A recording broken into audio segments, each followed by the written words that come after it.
नमस्ते दोस्तों, आज हम बात करने वाले हैं। अभी हाल ही में क्या हुआ कि म्यांमार में जो एक चाइनीज़ कंपनी है, आपने सुना होगा म्यांमार में बहुत ज़्यादा चीज़ें ख़राब चल रही हैं अभी के लिए, क्योंकि वहाँ पर मिलिट्री शासन लागू हो गया था।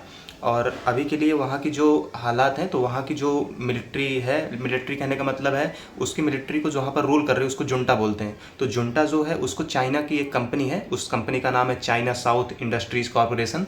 तो वो उसे सपोर्ट कर रही है, उसे बॉम्ब बनाने की टेक्निक सिखा रही है।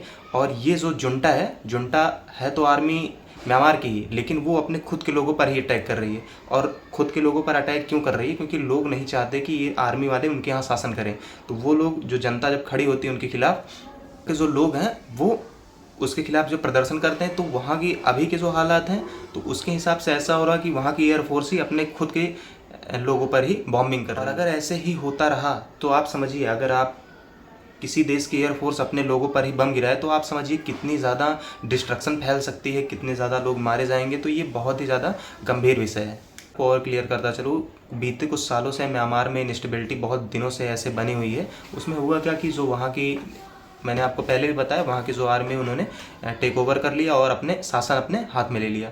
और उसके बाद से वहाँ पर वायलेंस और भी बहुत सारी चीज़ें, प्रोटेस्ट, ये सब चीज़ें लगातार होती चली आ रही हैं। जब से ये चीज़ें हो रही हैं, लाखों लोग इधर से उधर जा चुके हैं, बहुत सारे लोग इधर वहाँ से हट के दूसरे चले, बहुत सारे लोग अपने देश को छोड़ भी चुके हैं। आपने सुना होगा अराकान जो वहाँ का रीज़न है, वो लोग भी कहते हैं नहीं हम लोग अलग हैं। इसके अलावा जो रोहिंग्या वोहिंग्या वगैरह वगैरह आप सुनते हो, उन सबका जो जन्म है वो कहीं ना कहीं एक हिसाब से देखें तो म्यांमार से ही है।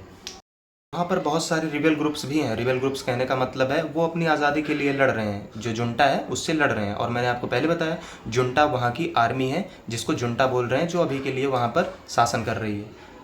हुआ क्या कि बहुत सारे रिबेल ग्रुप्स अटैक कर रहे हैं, लेकिन प्रॉब्लम ये है कि जो म्यांमार की जो आर्मी है जुंटा, उसके पास एयरफोर्स है, और जो रिबेल ग्रुप्स हैं इनके पास एयरफोर्स है नहीं। और अभी हाल ही में खुलासा हुआ कि जो ये रिबेल ग्रुप्स के पास जो ये चीज़ें आ रही हैं, बॉम्ब्स आ रहे हैं, इसका कहीं ना कहीं कनेक्शन चाइना से है। चाइना वाले इनको बता रहे हैं कि भैया आप ऐसा करो, ऐसे बम बनाओ, या और तो एक हिसाब से ऐसा कहा जा सकता है कि चाइना वाले सपोर्ट कर रहे हैं म्यांमार को। तो मैं आपको रिपोर्ट बता रहा हूँ कि चाइना वाले सपोर्ट कर रहे हैं।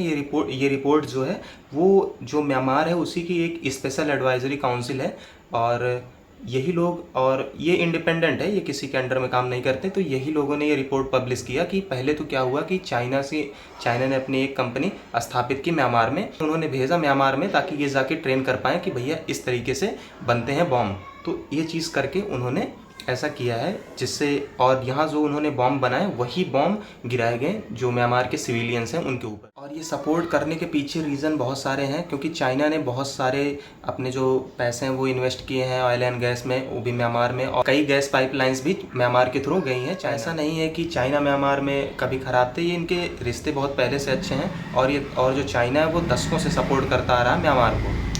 जैसा कि मैंने आपको बताया, 2021 में जब वहाँ की गवर्नमेंट को हटाकर जब जुंटा ने कैप्चर किया म्यांमार को, बहुत सारे जो देश थे, यूरोपियन यूनियन हो गया, कनाडा हो गया, यूके हो गया, तो इन लोगों ने म्यांमार पर सैंक्शंस लगा दिए। लेकिन हुआ क्या, चाइना इसके बिल्कुल अगेंस्ट था। चाइना ने इसका विरोध करने के बजाय म्यांमार के जो जुंटा है उसको सपोर्ट किया। तो एक बहुत सही चीज़ ये बता दूँ कि इंटरनेशनल रिलेशंस में कोई किसी का होता नहीं, हर कोई अपना फ़ायदा देखता है, और इसके पीछे भी फ़ायदा है। चाइना आखिर ऐसा क्यों रहा है? तो आप ऐसा मत सोचिए कि मैंने आपको एक साइड की कहानी बताई तो आपको ऐसा लग गया कि चाइना जुंटा का सपोर्ट करता है। बिल्कुल चाइना जुंटा का सपोर्ट करता है, लेकिन बहुत सारे वो रिबेल ग्रुप्स को भी सपोर्ट करता है। उसका मेन मकसद बस ये है कि उसके पैसे लॉस में ना जाए जो उन्होंने इन्वेस्ट किए हैं ऑयल एंड गैस में। और इसके अलावा जो पाइपलाइन जो मैंने आपको बताई, उस चीज़ को सेफ रहे। और तो उनको पता है कि हमको करना क्या है, स्टेबिलिटी बनाए रखनी है, तभी हमारा फ़ायदा होता रहेगा। यही चीज़ कर रहा है चाइना। तो आप समझिए, चाइना वैसे बहुत शातिर है, आपने देखा होगा श्रीलंका के साथ क्या हुआ। और जो उनके झांसे में आते हैं, झांसे तो बहुत अच्छे देते हैं, लेकिन जो उनके झांसे में आ गए फिर उनका बुरा ही तय है।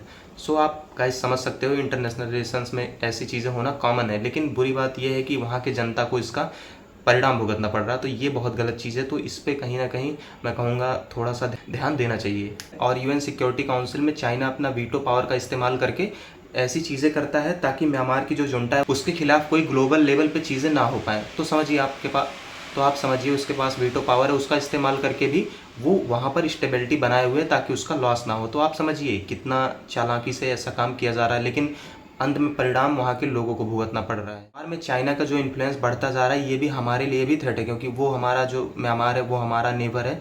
तो बाद में इस चीज़ का हम पर भी बहुत ही ज़्यादा, बाद में क्या, बहुत पहले से इम्पैक्ट पड़ रहा है और आगे भी और भी ज़्यादा पड़ेगा, अगर वहाँ पर इन्फ्लुएंस ऐसे ही बढ़ता रहा तो, अगर जुंटा का कुछ ना हुआ तो जिन्होंने ये रिपोर्ट पब्लिश किया उनका कहना है कि ये जो कंपनी है इस पे सैंक्शंस लगा देना चाहिए, जो इंटरनेशनल कंट्रीज़ हैं वो इन पे सैंक्शंस लगाएं। और बिल्कुल ये चीज़ सही है कि कहीं ना कहीं जब ऐसी चीज़ें हो रही हैं तो उस पर जांच करके आराम से सैंक्शंस लगा दें।